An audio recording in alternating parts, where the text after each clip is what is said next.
ધોરણ 10 વિષય સામાજિક વિજ્ઞાન પ્રકરણ 10 ભારત કૃષિ. તો તેમાં આજે આપણે દેખવાનું છે 4 માર્ક્સ માટે 3-4 માર્ક્સ માટે મોસ્ટ આઈએમપી સવાલ કૃષિના પ્રકારો વિશે નોંધ લો. એમાં થોડું પહેલાં કીધું કે એનું ઇમ્પોર્ટન્સ કેટલું છે. પરીક્ષામાં ભલે આ 4 માર્ક્સનો સવાલ 3 માર્ક્સનો સવાલ પૂછાય ના પૂછાય, પણ એમાં કદાચ 2 માર્ક્સનો પૂછાય જાય કે જીવન નિર્વાહ ખેતી વિશે માહિતી આપો, સૂકી ખેતી જણાવો, આદર ખેતી કોને કહેવાય જણાવો, આદર ખેતીમાં કયા પાક લેવાના છે 1 માર્ક્સમાં આવી શકે છે, સઘન ખેતી, બાગાયતી ખેતી, સ્થળાંતરિત અથવા ઝૂમ ખેતી, આ તો બહુ મોસ્ટ આઈએમપી સવાલ છે. તો આવું તમને પૂછાઈ શકે છે. તો હવે આપણે એની પૂર્વ ભૂમિકા દેખી લીધી. તો હવે આપણે સવાલમાં અંદર ઉતરીએ કે કૃષિના પ્રકાર કેટલા છે. તો કૃષિના મુખ્યત્વે આપણે 6 પ્રકાર આપણે દેખવાના છે. કયા કયા? જીવન નિર્વાહ ખેતી, તો કે જીવન ચલાવવા માટેની ખેતી, ખાલી જીવન ચલાવે એને વધારે વેપારી તરીકે વેપારીકરણ ના થાય એનું, બરાબર, મતલબ બિઝનેસ ના થઈ શકે એનાથી. સૂકી ખેતી, મતલબ સાદી ભાષામાં સૂકી ખેતીમાં શું થાય તો કે ત્યાં વરસાદ બરાબર પડતો ના હોય, સિંચાઈની સુવિધા ના હોય, તેને સૂકી ખેતી કહેવાય.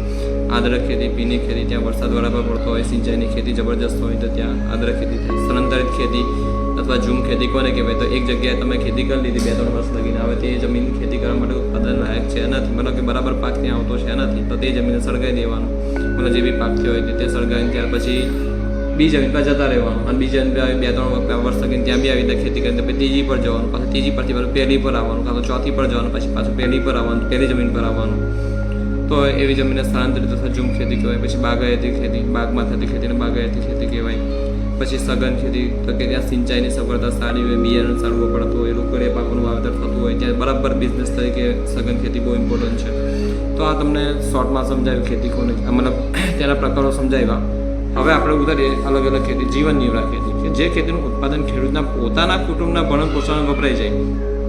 ધારો કે ખેડૂતે કોઈક ઘઉં આવ્યા, ચોખા વાવ્યા, તો પોતાના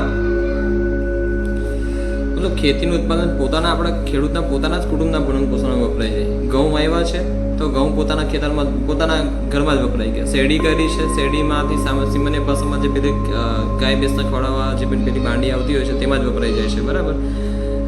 અથવા કોઈ પણ એવું વસ્તુ જેમ કે કેળ કરતા હોય તો કેળ તમારા આજુબાજુના કુટુંબના ભરણ. તો દેખીએ આગળ, જે ખેતીનું ઉત્પાદન ખેડૂતના પોતાના કુટુંબના ભરણ પોષણ વપરાઈ જાય છે તે ખેતી જીવન નિર્વાહ કે આત્મનિર્ભર ખેતી કહેવાય છે. આત્મ એટલે આપણું. જેમ કે ખેતી કરી, શેરડી કરી છે તો શેરડીમાંથી કંઈક પૈસા આવ્યા અને પૈસા પોતાના કુટુંબના ભરણ પોષણમાં જતા રહ્યા, છોકરાને ભણાવવામાં, ખવડાવવામાં, પછી નોર્મલ કામોમાં, બરાબર છે. આજે ભારતીય ખેતી મોટાભાગના વિસ્તારમાં જીવન નિર્વાહની પ્રવૃત્તિ ગણાય છે, કે જીવન ચલાવવાની પ્રવૃત્તિ. તો ભારતના મોટાભાગના ખેડૂતો પાસે બહુ નાના ખેતરો છે, અને કેટલાક પાસે તો છૂટાછવાયા જમીનના ટુકડાઓ છે, તો સિંચાઈની પણ ઉપલબ્ધતા ઓછી છે, મતલબ વધારે પાણી અવેલેબલ નથી. વળી ગરીબીના કારણે તેમને ખેતીના આધુનિક ઓજારો છે, જેમ કે ટ્રેક્ટર છે, કલ્ટી છે, રોટાવેટર છે, મોંઘા બિયારણો, ખાતર અને જંતુનાશકોનો ઉપયોગ કરવો પડતો નથી. જેમ કે મોંઘા બિયારણો, હું તમને ઉદાહરણ આશરે કહું છું, એવું નથી કે એની આ જ કિંમત હોઈ શકે છે. ધારો કે કોઈ બિયારણ તમને સરકાર લગભગ 30-40 રૂપિયા વેચતું હોય, સરકાર સબસિડી તરીકે કંઈક આપતું હોય, અથવા 30-40 રૂપિયા બિયારણ સરકાર કદાચ વેચતું હોય, તો તે જ બિયારણ તેના કરતાં થોડું સારી ક્વોલિટીનું, બહુ સારી ક્વોલિટીનું બિયારણ માર્કેટમાં 1000 રૂપિયા 2000 રૂપિયાનું મળતું હોય છે. તો 1000 રૂપિયા 2000 રૂપિયા ખેડૂતને ઘણાને પરવડતા ના હોય, જંતુનાશકોનો ઉપયોગ કરવો પરવડતો ના હોય. અનાજનું ઉત્પાદન પોતાના કુટુંબનો ઉપયોગ જેટલું જ થાય છે જે તેના કુટુંબના ભરણ પોષણમાં વપરાઈ જાય છે, તેથી તેને જીવન નિર્વાહ કે આત્મ એટલે કે પોતાનું નિર્વાહ ખેતી કહેવાય છે. અને ભારતીય ખેતી આજે પણ મોટા ભાગના વિસ્તારમાં જીવન નિર્વાહની પ્રવૃત્તિ એક્ટિવિટીઝ ગણાય છે. હવે આગળ દેખીએ સૂકી અથવા શુષ્ક ખેતી. તો આ સૂકી અથવા શુષ્ક ખેતી કોને કહેવાય? કે જ્યાં વરસાદ ઓછો પડે છે, પછી સિંચાઈની સગવડો પણ અલ્પ છે, અલ્પ એટલે ઓછી, અને માત્ર વરસાદ પર આધારિત હોય, વરસાદ પર આધાર રાખતી હોય, તો તેવા વિસ્તારમાં સૂકી ખેતી કરવામાં આવે છે. અને આ ખેતીનો આધાર જ જમીનમાં સચવાતા ભેજ પર રહેતો હોવાથી માત્ર વર્ષમાં એક જ વાર પાક લઈ શકાય. આ યાદ રાખવાનું ફરજિયાત, એનો આઈએમપી સવાલ કે કઈ ખેતીમાં વર્ષમાં એક જ પાક લઈ શકાય, તો કે સૂકી કે શુષ્ક ખેતીમાં યાદ રાખવાનું, બરાબર. અને મેક્સિમમ વસ્તુ કેવું ને, આવા સવાલો છે ને 1-2 વાર વાંચીને સમજ પડી જાય, શિક્ષકે સમજાવ્યું તો એ સમજ પડી જાય, જાતે વાંચો તો એ સમજ પડી જાય, અને આરામથી 3-4 માર્ક્સ, 2 માર્ક્સ, 1 માર્ક્સ તમને આમાંથી મળી શકતા હોય તો વારંવાર અને વાંચવાનું. ઓકે, આ વસ્તુ યાદ રાખવાનું કે revision is the key to unlock the door of success.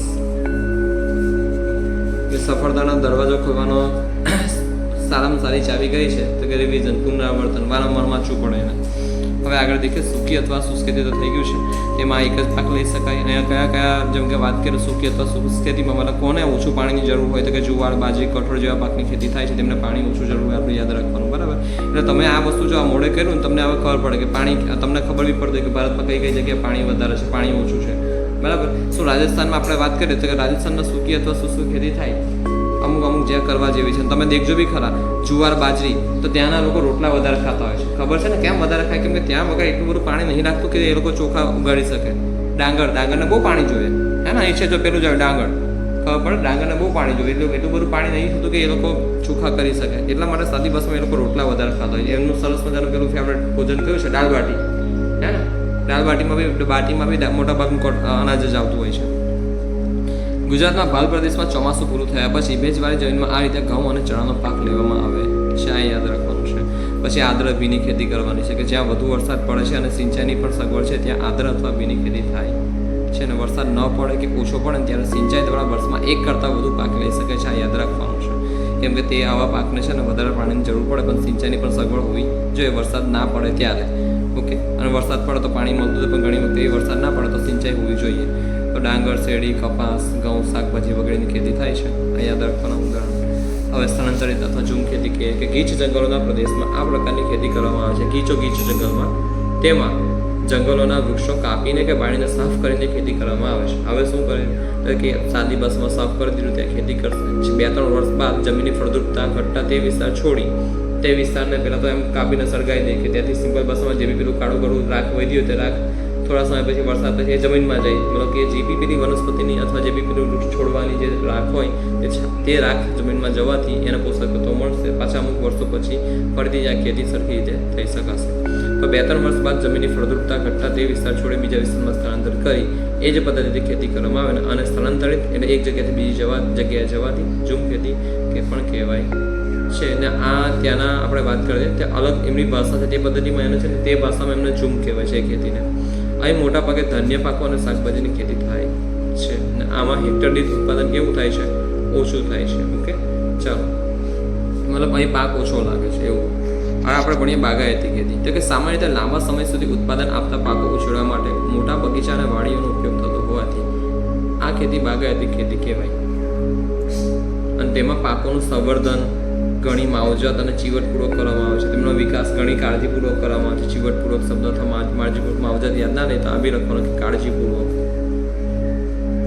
તેના માટે મોટી મૂડી એટલે વધારે પૈસા જોવે. સુદૃઢ એટલે મજબૂત આયોજન, મજબૂત પ્લાનિંગ જોવે. ટેકનિકલ જ્ઞાન જોવે. બરાબર, યંત્રો જોતા હોય છે, મશીનો જોતા હોય છે. ઓકે, ખાતરો, સિંચાઈ, પરિરક્ષણ તેની કાળજી રાખવી પડે. સંગ્રહણ, પરિવહનની પૂરતી સગવડો હોય છે. પરિરક્ષણ એટલે તમે અત્યારે સાદી ભાષામાં મેં બાગાયતી ખેતી કેરીની કરી તો કેરીનું મારે રક્ષણ કરવું, મતલબ એની કાળજી રાખવી પડે કે ના કે આજુબાજુ કોઈ બહારના ગામના અથવા બહારના લોકો અહીં બગીચામાં આવીને તોડી ના જાય, કેમ કે બહુ મોટી આંબાવાળી કરી હોય તમે તો એ લોકો તોડી જાય, તમને કંઈ નહીં મળે. પછી પરિવહનની પૂરતી સગવડો હોવી જોઈએ. અહીં ચા, કોફી, કોકો, સિંકોના, રબર, નાળિયેરી, ફળફળાદી મેં કીધું ને, સફરજનનું બી હોઈ શકે છે, કેરીનું બી હોય, નારંગી, દ્રાક્ષના પણ હોય, દ્રાક્ષના પાક વગેરેના પાક લેવામાં આવે છે. અને આ ઉપરાંત કેરી, સફરજન, સંતરા, દ્રાક્ષ આવ્યા ને, લીંબુ, ખલેલા બી કહેવાય વગેરે ફળોની ખેતી કરવામાં આવે છે. આ યાદ રાખવાનું. હવે આ જે સઘન ખેતીમાં આ ઘણી વખતે પૂછાય છે. સ્થળાંતરિત ઝૂમ ખેતી ઘણી વખતે પૂછાય છે. યાદ રાખવાનું. સઘન ખેતી કે જ્યાં સિંચાઈની સારી સગવડ છે. જો અહીં શુષ્ક ખેતીમાં બી આદ્ર ખેતીમાં બી સિંચાઈની સગવડ છે, પણ અહીં ફરક શું છે તો દેખીએ. જ્યાં સિંચાઈની સારી સગવડ છે ત્યાંનો ખેડૂત વર્ષમાં એકથી વધુ પાક લઈને સારું કૃષિ ઉત્પાદન કરી શકે છે. અહીં જો તમે આ બધો શબ્દો નહીં સાંભળાય કે ઊંચી જાતના બિયારણ, ખાતર, તે અહીં આગળ છે કે ઊંચી જાતના બિયારણ, ખાતરો, જંતુનાશક દવાઓ અને યંત્રોનો કૃષિમાં ઉપયોગ કરી શકે છે. યંત્રો એટલે કે મશીનો મોટા અને વધુને વધુ ઉત્પાદન મેળવે છે. તો આ પ્રકારની ખેતી સઘન ખેતી કહેવાય. ઉત્પાદન કેવું મળે? વધુ મળે. બરાબર. આ ખેતીમાં રોકડિયા પાકોનું વાવેતર થાય છે, મતલબ કે તમને પૈસા મળતા હોય તાત્કાલિક એ પાકને વાવીને. બરાબર. તેમાં હેક્ટર દીઠ ઉત્પાદનમાં ખૂબ વધારો થાય છે. જ્યારે તમે અહીં દેખેલું સ્થળાંતર ખેતીમાં ઉત્પાદન કેવું થાય છે? ઓછું. જ્યારે અહીં ઉત્પાદન વધારે થાય છે. સઘન ખેતી હેઠળનો વાવેતર વિસ્તાર સતત વધતો જાય છે અને તેમાં આર્થિક વળતરને વધુ મહત્વ અપાય. આ યાદ રાખવાનું. કઈ ખેતીમાં આર્થિક વળતરને વધુ મહત્વ અપાય તો કે સઘન ખેતી. તેને વ્યાપારી ખેતી બી કહેવાય છે. તમને સવાલ પૂછાય કે સઘન ખેતીને વ્યાપારી ખેતી પણ કેમ કહેવાય છે, જણાવો. તો તમારે જણાવવાનું સાદી ભાષામાં કે સઘન ખેતીમાં આર્થિક વળતરને વધુ મહત્વ અપાતું હોવાથી તેને વ્યાપારી ખેતી કહેવાય છે. આ થોડા 2-3 મુદ્દા લખી દેવાના, બરાબર છે સરખી રીતે. તો તમારા આ પહેલો સવાલ થઈ ગયો. અને આ સવાલ ફરીથી કહું છું, પરીક્ષામાં 3 થી 4 માર્ક્સમાં પૂછાઈ શકે એવો છે, અથવા 2 માર્ક્સની પૂછાય કે સઘન ખેતી વિશે માહિતી આપો, સ્થળાંતર ખેતી વિશે માહિતી આપો, તો આમાંથી કોઈ બી 5-6 માંથી કોઈ બી પૂછી શકે છે. તો આજનો આ સવાલ એક પહેલો પૂરો થાય છે.